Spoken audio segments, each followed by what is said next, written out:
In question number 1, we need to figure out which information does not prove that we have a parallelogram. The correct answer is answer choice 1 because if you mark the diagram with the information, we have AB congruent to CD, and we have AB congruent to DC. So it's only telling you that one pair of opposite sides is congruent because both of these are the same. So answer choice 1 is the correct answer. That's not enough information. Answer choice number 2 is these two sides congruent and these two sides congruent. So we do have both pairs of opposite sides congruent, which does prove that we have a parallelogram. In number 3, we have these sides congruent and we have these sides congruent again. So that does prove, once again, opposite sides are congruent. And finally, ABDC, BCAD. Oh my goodness, these are all the same. This was a dead giveaway question. Oops. So there we have it. The correct answer choice is number 1. All the other ones have the same property, that both pairs of opposite sides are congruent. In question number 2, which information is not sufficient to prove that a parallelogram is a square? Lots of people got this wrong. So to be sufficient, it would need to show a rhombus and a rectangle property. So 3 of these are going to be enough to prove it's a square. So 3 of these are going to have a rhombus and a rectangle property. We're looking for the one that doesn't have both a rhombus and a rectangle property. Maybe it's going to have just 2 rhombus properties, or maybe it's going to have just 2 rectangle properties, or maybe it's going to have a parallelogram property and a rectangle property, but it's not going to have a rhombus and a rectangle property to be the correct answer. So for number 1, the diagonals are congruent, that's rectangle. Diagonals are perpendicular, that's rhombus. That is sufficient to prove it's a square. If it's a rectangle and a rhombus, it's a square. Diagonals are congruent, that's rectangle. Adjacent sides, congruent, that means consecutive sides. That's a rhombus property. Diagonals are perpendicular, that's a rhombus property. And one pair of adjacent sides congruent, once again, that's a rhombus property. So answer choice 3 is the choice we're looking for. Answer choice 3 is not sufficient because it has 2 rhombus properties. Finally, we have a rhombus property, and we have a rectangle property. Perpendicular means when they intersect, they form a right angle. Number 3, we have a parallelogram, and it says which statement must absolutely be true? BE congruent to CE? Well, I don't know that that's true unless we have a rectangle with congruent diagonals. Just being a parallelogram, this is true. Angle BAE congruent to angle DCE. This is true because we have a parallelogram. Opposite sides are parallel. So alternate interior angles, which these 2 angles are in fact congruent to each other. That is the correct answer. For answer choice number 3, AB congruent to BC would only be true if it's a rhombus. And answer choice number 4, DAE. DAE is right over here. CBE. And these are not alternate interior angles. These are pieces of the consecutive angles. So they don't necessarily have to be congruent to each other. Okay. And number 4, we have a rectangle with congruent diagonals. So RT, the full diagonal is 6x plus 4. And SO, the half of this diagonal is 7x minus 6. So if we take 2 times 7x minus 6, we will get the full diagonal, which is represented as 6x plus 4. Once again, this equation works because in a rectangle, diagonals are congruent to each other. So we have 14x, I'm just distributing here, minus 12 is equal to 6x plus 4. Subtract 6x on both sides, add 12 to both sides, 16. And that's 8x. Divide by 8 on both sides, we have x is equal to 2. It's asking for the length of US, so we do have to substitute back in. I'm just going to substitute into RT because diagonals are congruent in a rectangle. And that gives me 16, which is answer choice number 3. Notice how the x value is always an answer choice. Okay, so we are already given that angle B is congruent to angle F, and that BA is congruent to FL, and we need to determine which information can prove the triangle's congruent. Let's try out answer choice 1. Angle A congruent to angle L. Well, that's it. We have ASA. That works. So answer choice 1 is the correct answer. Well, let's talk about why the other ones are not correct. AT congruent to LU, well, that would be ASS or SSA. And that doesn't work to prove triangles congruent. In answer choice number 3, we have angle A congruent to angle U. Well, those don't correspond. A is the second letter. It should match up to L, not U. So if they don't correspond, that doesn't help me. And finally, BA is parallel to FL. Well, parallel does not mean congruent. So that doesn't tell me anything because I don't have any like alternate interior angles here or anything. So that doesn't tell me anything. Okay, answer choice 1 once again is correct because that is angle side angle. I'm going to put that here. That is angle side angle. Okay, we have a perpendicular bisector. This is a review question. Perpendicular bisectors do split the line segment in half. That's the bisector part. They cut into equal parts. So AC is equal to CB. That is a true statement, so I'm knocking that off. Let's take a look at the other ones. CB is half of AB. That's true. CB is half of the whole AB. Number 3, AC equals to twice AB. Not true. AB equals to twice AC. So that's the correct answer. AC plus CB does give you the whole thing AB, so answer choice 4 is absolutely true. Okay. Consecutive angles of a parallelogram are supplementary, so the relationship between these two angles is that they do make 180 degrees when you add them together. Oops, I just wrote that totally incorrectly. Plus 3x equals to 180. I was saying one thing and doing another. So we have 5x plus 10 equals to 180. So we have 5x equals to 170. Let's take a moment.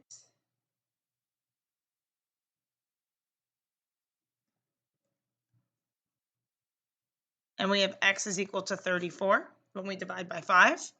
So plugging in for B, 34 times 3 is 102 degrees. And that's the answer. The next question was directly from the previous test, and we did have a correcting the test assignment. So I was shocked when people still were getting this question entirely wrong. So I want to remind you guys again that when a question says explain, and I actually just screenshotted my response from the video on correcting the test, the previous test. But even if you fill in all these great things in your diagram, the Regents exam does not care. If the question says explain, they are only grading you based on what is in your explanation. Even if I had all of these angles marked in the diagram, but I didn't have an explanation, that would be 0 points. Explain means you have to use words. Now, what's a lot of people were doing, which was not correct, is they were saying, okay, this angle is 50 degrees. So this one's 50 because of vertical angles. So then this one has to be 50 due to alternate interior angles. Or this one's 50, so this one has to be 50 because they're corresponding angles. But the thing is, you don't know that any of those relationships hold because you don't know that the lines are parallel. Your whole goal of the question is to show that lines AB and CD are in fact parallel. So you can't assume that they're parallel if your goal is to show that they're parallel. So I cannot use any of those angle relationships in order to accomplish my goal. When I fill in the angle measurements using other things that I know to be true, if I arrive at the fact that maybe corresponding angles are congruent, or maybe that alternate interior angles are congruent, that could prove the lines are in fact parallel, which is my goal. But I can't assume it and I can't use it unless I know the lines are parallel. So if you take a look at my explanation, and all of my angles are explained in my explanation, it says over here, since angle EGB and angle AGC are vertical angles, they are congruent to each other. So the measure of angle AGC is 50 degrees. Since angle DIG, this angle over here, and angle GIH, this one over here, are supplementary, I know that to be true. That doesn't depend on parallel lines. They are congruent. Sorry, they are since they're supplementary, measure of angle GIH is 65 degrees. Since 180, subtract 115 gives you 65. Since GH was given as congruent to IH, we then know that these two angles, angle HGI and angle HIG, are congruent, since if a triangle has two equal sides, the angles opposite those sides are equal to each other. That's the base angle theorem. So angle HGI would also be 65. If this one's 65, this one's also going to be 65. And since all three angles of a triangle sum to 180 degrees, that makes this angle, angle GHI, have to be 50 degrees, since 180 minus 65 plus 65, which is 130, 180 minus 130 leaves us over with 50 degrees. Since the measure of angle AGH, this angle over here, is equal to the measure of angle GHI over here, they're both 50 degrees, we then know that AB is parallel to CD because these are congruent alternate interior angles, so that proves the line's parallel. You could have also used the fact that since this angle and this angle are congruent, they're congruent corresponding angles, so that proves the line's parallel. But once again, you cannot assume that those angle relationships hold. You can't just say, okay, this is 50 degrees, so this is 50 degrees due to corresponding angles, because the lines were not parallel. That was a main misconception people were making. We were being nice and giving points for that, but that would have been 0 points, or maybe 1 point if the person was generous on the Regents exam. Okay, over here we have the fill in the blank proof, and generally people were doing well on this one. We have that AC is perpendicular to BD, and we have that angle ABD. That's this angle over here. Remember, the mark your diagram, even when it's a fill in the blank proof, is congruent to angle CBD. We have angle ADB and angle CDB are right angles. I'm going to put that in.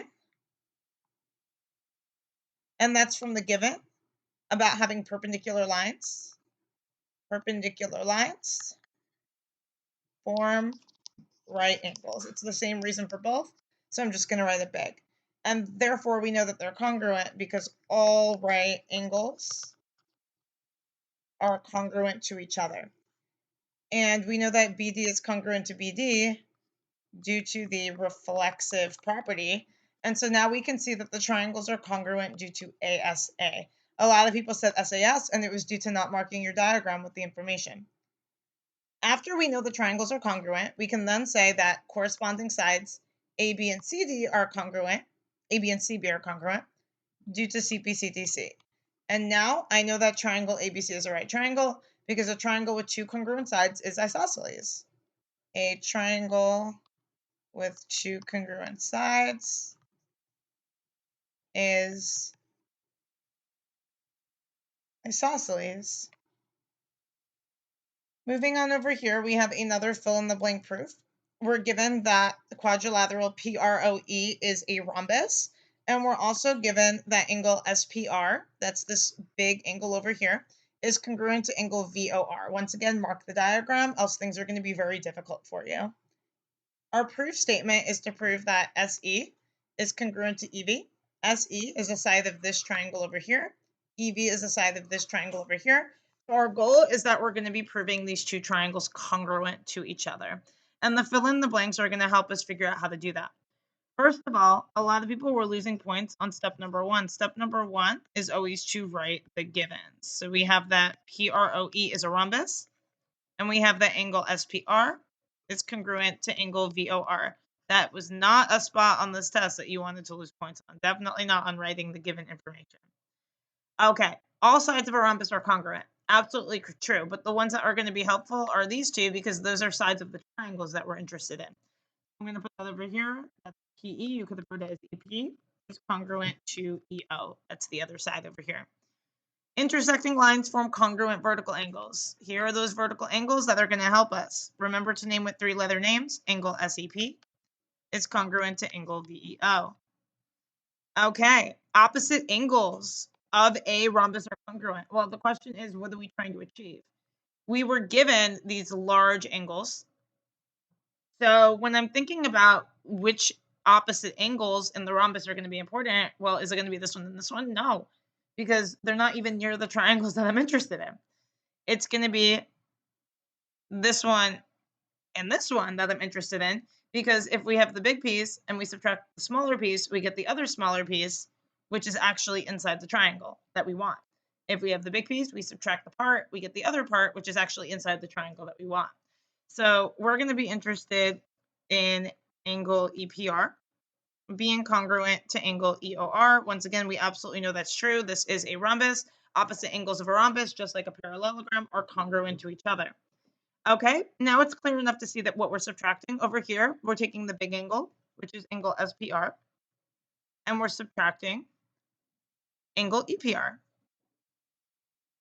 And that's going to leave us over with angle SPE, that one in purple inside the triangle that we actually need. Then we have angle side angle.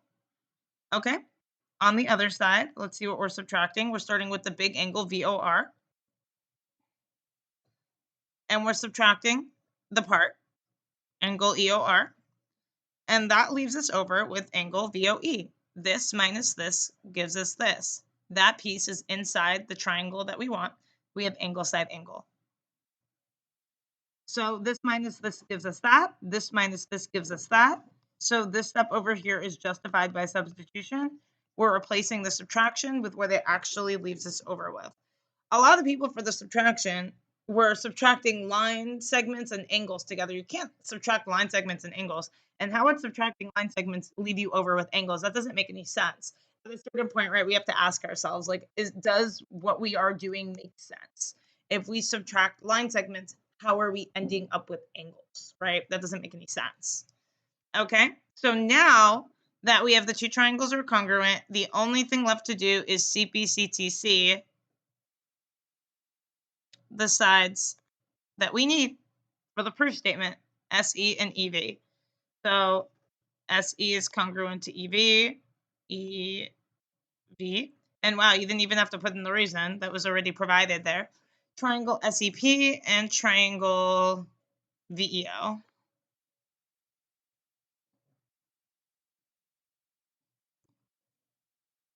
Sorry for the messy handwriting. That should be clear.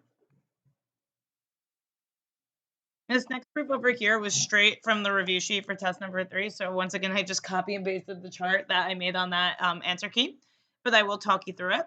And this would have been a great one to get some inspiration from that fill in the blank proof, because the givens had something similar, the perpendicular lines. So by going back to that first fill in the blank proof, then I can already see some of the steps I need. I can see, okay, I need to say that we have right angles. Okay, I need to say all right angles are congruent to each other. So that's what I was talking about while you guys were taking the test, about using previous test questions or the fill in the blank proofs to get hints about what to include in your proof.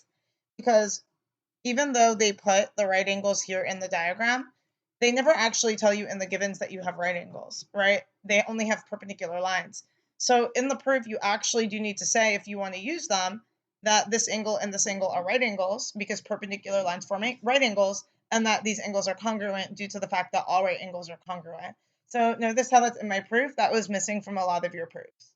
So our proof statement, because it's always a good idea to look at the proof statement, is to prove that FA, and FA is a side of this triangle over here, is congruent to SG, and SG is a side of this triangle over here.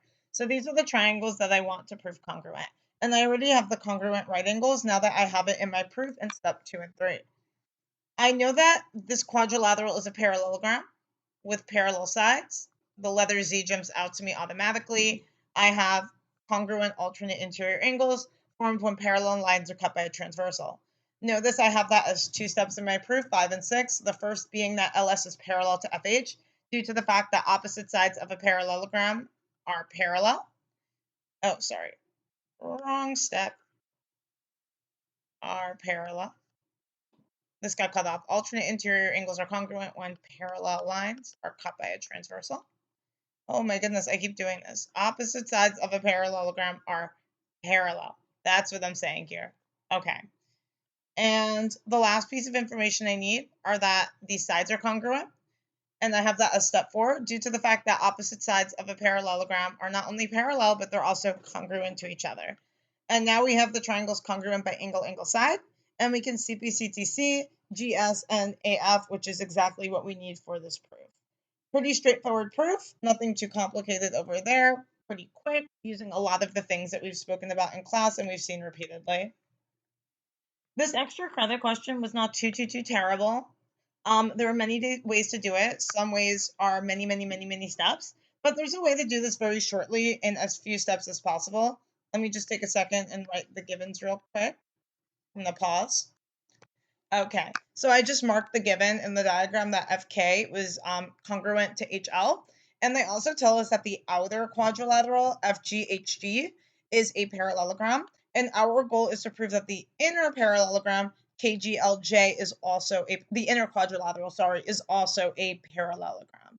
So I know this here, that there's diagonals spanning both of the parallelograms. And I know that diagonals of a parallelogram bisect each other. So since the outer one is a parallelogram, this diagonal is being split equally in half. Oops. What happened there? Let me find the page I was on. There we go. It's just at the bottom of this page. 1 second. Okay. And this diagonal is being split equally in half. I'm going to put that down in my proof over here. So I have JO is congruent to OG, and I have that FO is congruent to HO. And that's because diagonals of a parallelogram, because the outer quadrilateral is a parallelogram, bisect each other. Now, what I'm going to do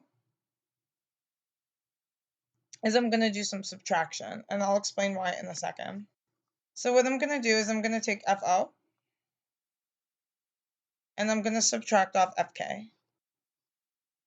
And on the other side, I'm going to take HO, and I'm going to subtract off HL. And I'll talk about what that's going to leave me over with in a second. First, let me make sure my subtraction's valid. FO and HO are congruent. We did mention that in step number 2. FK and HL are congruent. That was given to us as given information. So let's talk about what that leaves us over with now, and I'll do that in a different color. FO minus FK is KO. HO minus HL is OL.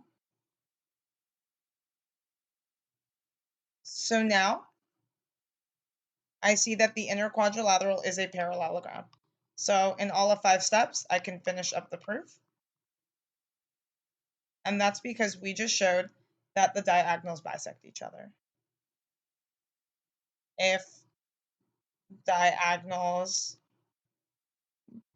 bisect each other, the quadrilateral is a parallelogram. And there we have it.